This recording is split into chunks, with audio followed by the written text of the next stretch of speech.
Assalamualaikum warahmatullahi wabarakatuh. Pada kesempatan kali ini, kami dari kelompok 6 dalam rangka memenuhi salah satu penugasan ujian tengah semester mata kuliah Praktikum Analisis Kredit, kami akan melakukan presentasi terkait analisis kasus yang menarik untuk dibahas bersama kali ini. Kami akan mempresentasikan sebuah kasus yang mengunggah perhatian dalam dunia keuangan, terutama pada awal tahun 2007 akibat krisis subprime mortgage, yakni analisis kasus kegagalan kredit pada Deutsche Bank.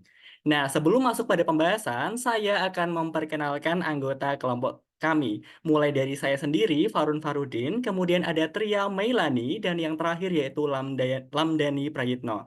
Nah, pada materi kali ini, kami akan membahas mulai dari profil dari Deutsche Bank, latar belakang kasus kegagalan kredit, detail kasus kegagalan kredit, jenis dan besaran kredit, kesalahan proses kredit, pihak yang terlibat, serta dampak dari kasus kegagalan kredit tersebut. Nah, masuk pada materi awal terkait profil dari Deutsche Bank. Deutsche Bank didirikan pada tahun 1870 di Berlin, Jerman, dan telah tumbuh menjadi salah satu lembaga keuangan terkemuka di dunia dengan jaringan global yang luas. Selama lebih dari 150 tahun, bank ini telah berkembang sebagai jaringan global yang luas dan telah berkembang operasinya dari domestik hingga menjadi pemain utama di pasar keuangan global. Melalui serangkaian akuisisi sejak tahun 1990, seperti Morgan Greenfield, Bankel Trust, dan juga investasi Schroeder, Deutsche Bank memperluas jangkauannya ke berbagai layanan keuangan, seperti perbankan investasi, manajemen aset, dan layanan perbankan korporat. Meskipun demikian, reputasi yang dimiliki dari Deutsche Bank itu sangat kuat dan memiliki peran yang penting untuk menghadapi sejumlah tantangan dan kontroversi. Dan salah satunya adalah kasus kegagalan kredit. Nah, kemudian apa yang melatar belakangi kasus kegagalan kredit pada Deutsche Bank kali ini? Nah, kasus ini mengulas peran Deutsche Bank USA dalam desain, pemasaran, dan juga penjualan collateral list debt obligation atau CDO yang mencakup atau merujuk pada Residential Mortgage Backed Securities atau RMBS. Nah, di mana RMBS ini merupakan suatu instrumen keuangan yang memang dibuat untuk mengumpulkan hipotek-hipotek rumah termasuk subprime mortgage dan mengikatnya menjadi satu paket. Nah, kemudian dijual kepada investor. Sedangkan untuk CDO atau Collateral Debt Obligation adalah suatu instrumen keuangan yang memang dibuat untuk mengumpulkan kredit-kredit lainnya termasuk RMBS dan mengikatnya menjadi satu paket kemudian dijual kepada investor. Kemudian, untuk krisis Deutsche Bank ini memang terkait dengan CDO dan RMBS karena bank tersebut terlibat dalam penjualan efek beragunan aset properti yang menyesatkan, sehingga menimbulkan kerugian bagi investor dan mempengaruhi stabilitas pasar keuangan global.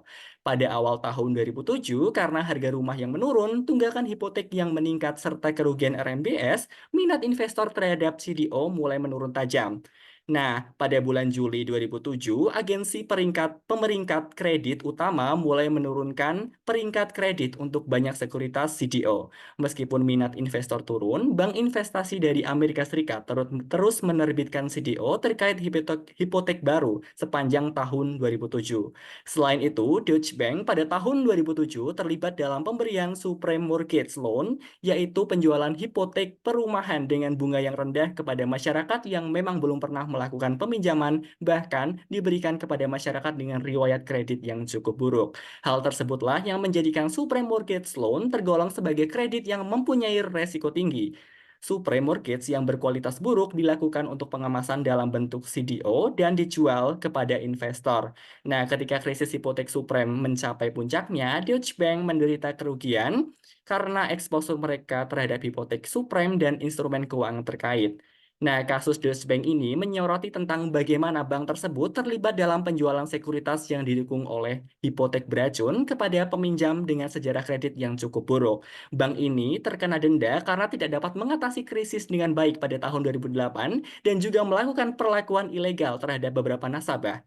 Untuk memperbaiki situasi tersebut, diadakannya beberapa regulasi terhadap aktivitas pelayanan hipotek yang diperketat, dan Deutsche Bank didenda oleh otoritas jasa keuangan di Inggris, sehingga kepada keseluruhannya kasus ini menunjukkan dampak yang serius dari praktik pemberian pinjaman yang tidak bertanggung jawab dan kurangnya transparansi kepada investor yang pada akhirnya memicu krisis keuangan global.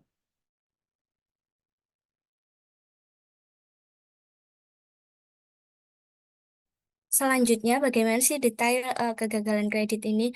Jadi, kasus ini eh, diawali dengan keterlibatan Deutsche Bank dalam krisis subprime mortgage, di mana eh, subprime mortgage ini mempunyai peran dalam menciptakan peran dan menjual sekuritas berbasis hipotek atau mortgage-backed securities atau RMBS, dan juga kewajiban utang yang dijaminkan atau collateralized debt obligation atau CDO kepada investor.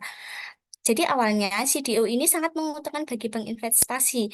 Namun pada awal tahun 2027, minat investor terhadap CDO mulai menurun tajam dan peringkat kreditnya juga diturunkan. Nah, namun sekuritas ini didukung oleh Supreme Mortgage yang kemudian pada tahun 2007 dijual melalui broker hipotek.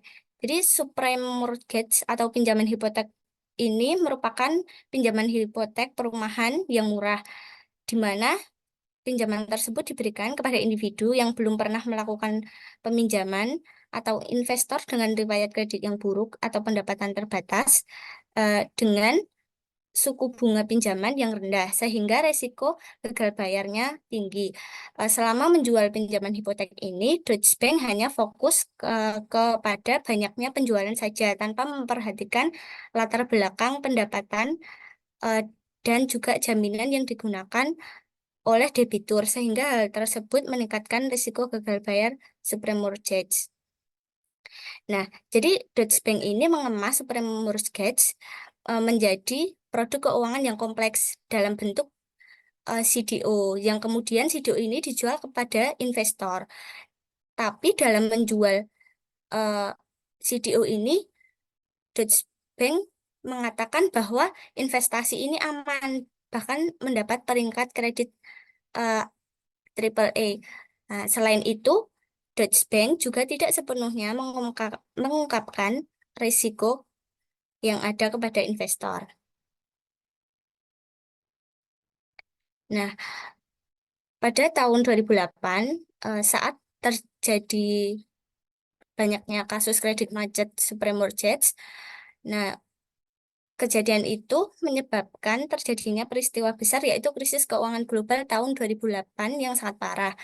Ketika tingkat gagal bayar Supreme Mortgage meningkat secara tajam, nilai CDO dan RMBS yang terkait dengan hipotek ini turun drastis, yang memicu kepada kerugian besar yang dialami oleh Deutsche Bank dan investor lain yang memegangnya.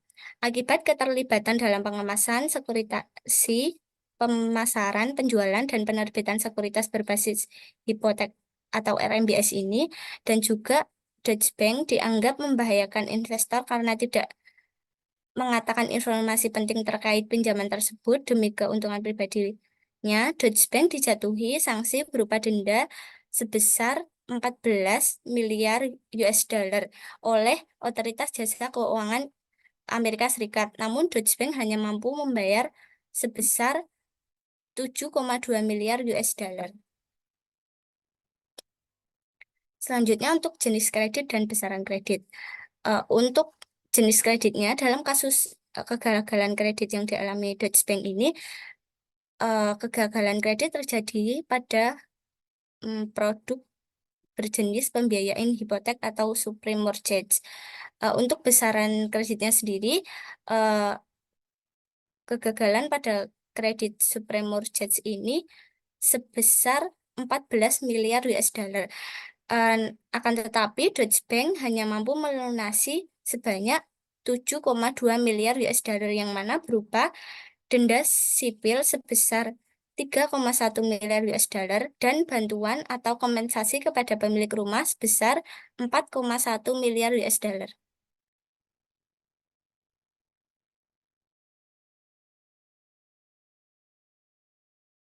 Eh, Selanjutnya kesalahan proses kredit Deutsche Bank.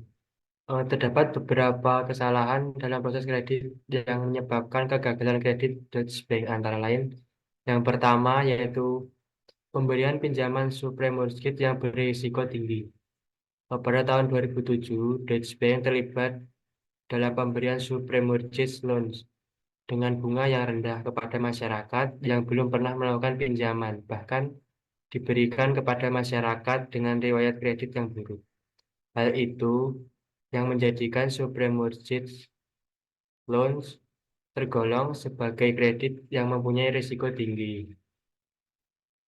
Deutsche Bank juga tidak melakukan analisis kepada nasabahnya untuk meminimalkan risiko. Mereka melakukan hal tersebut karena hanya berfokus pada penjualan yang tinggi saja.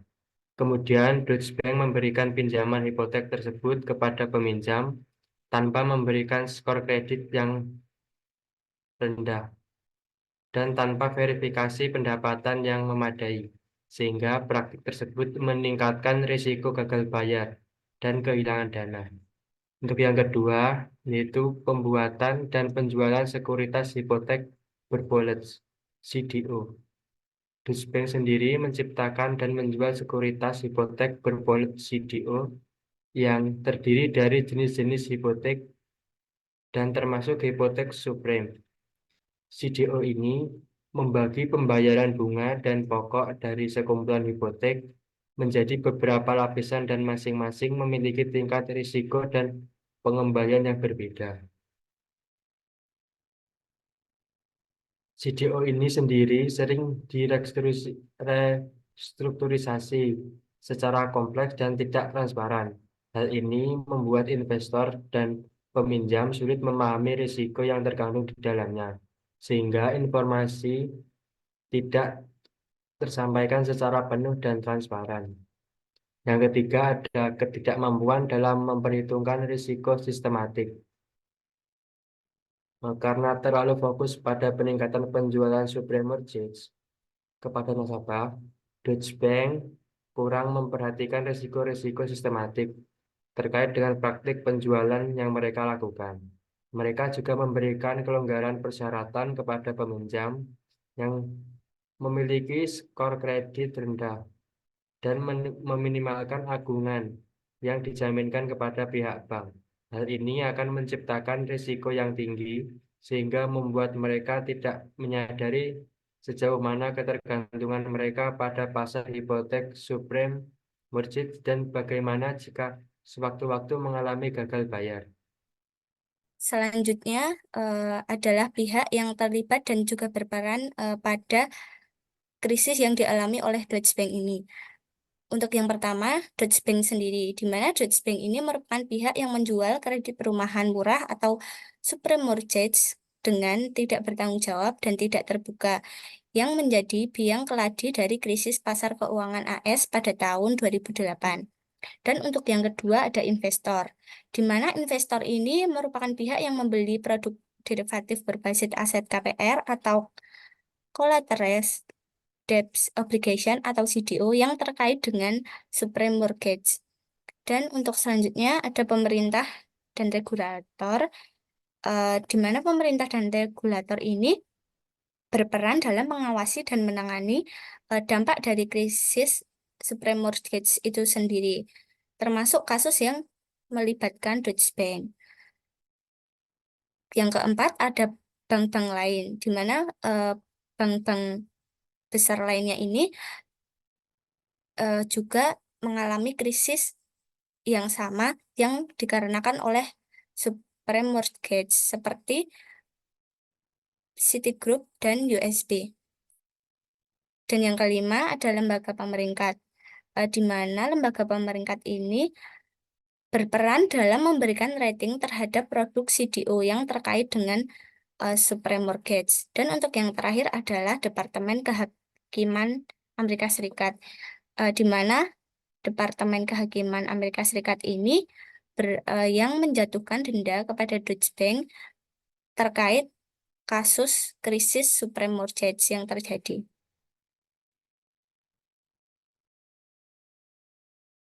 Selanjutnya yaitu dampak kasus kegagalan kredit Deutsche Bank sendiri. Yang pertama, dampaknya terhadap perusahaan atau Deutsche Bank itu sendiri. Deutsche Bank mengalami kerugian finansial yang signifikan akibat penurunan nilai aset yang terkait dengan hipotek subprime dan instrumen pinjaman lainnya. Kerugian ini meliputi kerugian langsung dan dari gagal hipotek, serta kerugian dari penurunan aset bank. Deutsche Bank juga melakukan pemotongan dalam operasi bisnis mereka, seperti pemutusan hubungan kerja, penutupan divisi yang tidak menguntungkan, dan restrukturisasi operasional. Deutsche Bank juga terlibat dalam sengketa hukum dan harus membayar sebuah denda dan kasus yang dialaminya, sehingga harga saham Deutsche Bank sendiri mengalami penurunan dan kepercayaan masyarakat sendiri yang mulai menurun. Yang kedua ada dampaknya terhadap industri. Dari kasus Deutsche Bank tersebut membuat penurunan tingkat kepercayaan masyarakat terhadap industri perbankan, dan badan regulator lebih menekankan aturan yang ketat untuk mengawasi praktik kinerja industri perbankan dan investasi. Kemudian juga membuat bank-bank kecil tidak mampu bertahan dan akhirnya banyak bank kecil yang diakuisisi. Industri perbankan juga mengalami perubahan model bisnis untuk mengurangi exposure terhadap risiko tertentu, mengurangi leverage, dan fokus terhadap keamanan dan kualitas aset sendiri.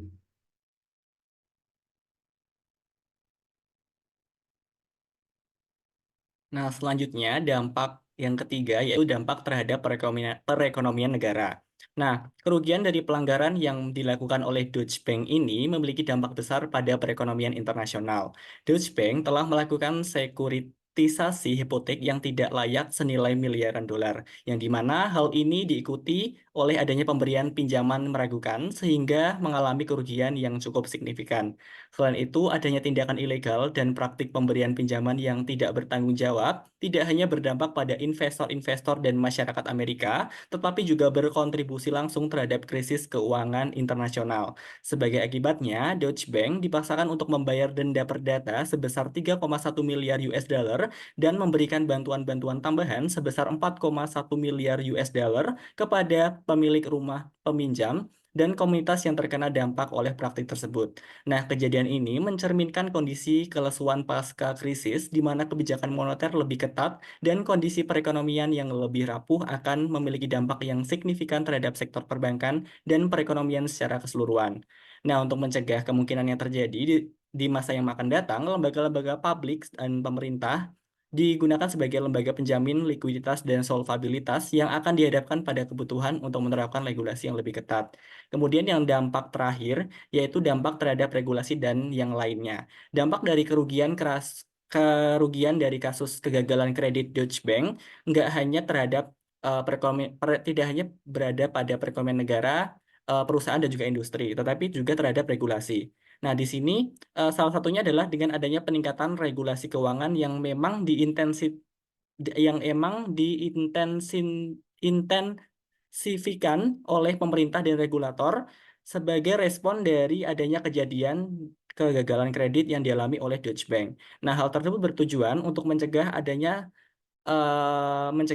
kejadian yang terulang pada praktik-praktik yang mungkin merugikan, sehingga dapat meningkatkan adanya transparansi dalam ke industri keuangan. Nah, selain itu, perubahan yang dilakukan dalam kebijakan moneter serta kebijakan pengawasan terhadap lembaga keuangan itu juga besar mungkin terjadi. Kasus ini dapat mempengaruhi keseimbangan pasar keuangan secara keseluruhan dan juga memicu gejolak pasar yang mempengaruhi harga aset dan likuiditas pasar. Di samping itu, kasus ini mungkin meningkatkan kesadaran akan resiko di kalangan investor dan lembaga keuangan dan mendorong mereka untuk lebih berhati-hati dalam mengevaluasi resiko investasi mereka. Nah, pada akhirnya, dalam tata kelola perusahaan, perusahaan lebih diharuskan untuk memprioritaskan adanya praktik bisnis yang berkelanjutan dan beretika, serta meningkatkan transparansi dan akuntabilitas dalam operasinya. Keseluruhan peristiwa ini mencerminkan kondisi kelesuan pasca krisis di mana kebijakan moneter yang lebih ketat dan kondisi perekonomian yang lebih rapuh akan memiliki dampak signifikan terhadap sektor perbankan dan perekonomian. Nah, eh, pada kesimpulannya, pada kesimpulannya dari analisis kasus kegagalan kredit Deutsche Bank hari ini, di mana kasus kegagalan kredit Deutsche Bank ini akan menyoroti peran dari bank tersebut dalam praktik pemasaran dan penjualan, terutama pada CDO atau Collateral Debt Obligation yang merujuk pada dental mortgage-backed securities yang dilakukan oleh Deutsche Bank. Nah, pada tahun 2007, bank tersebut sudah memang terkena kasus akibat penjualan hipotek perumahan yang memang memiliki risiko yang tinggi. Sehingga Deutsche Bank terhadap eh, hipotek supreme dan institusi keuangan lainnya harus mencegah adanya kerugian besar bagi bank dan investor. Nah, dari keseluruhan kasus tersebut dapat ditegaskan bahwa penting untuk mengatur adanya regulasi yang ketat dan transparansi dalam praktik perbankan untuk mencegah krisis serupa di masa depan, sehingga akan mengurangi adanya kasus kegagalan kredit yang akan datang, terutama pada pada Deutsche Bank. Mungkin sekian yang dapat kami sampaikan. Kurang lebihnya mohon maaf. Wassalamualaikum warahmatullahi wabarakatuh.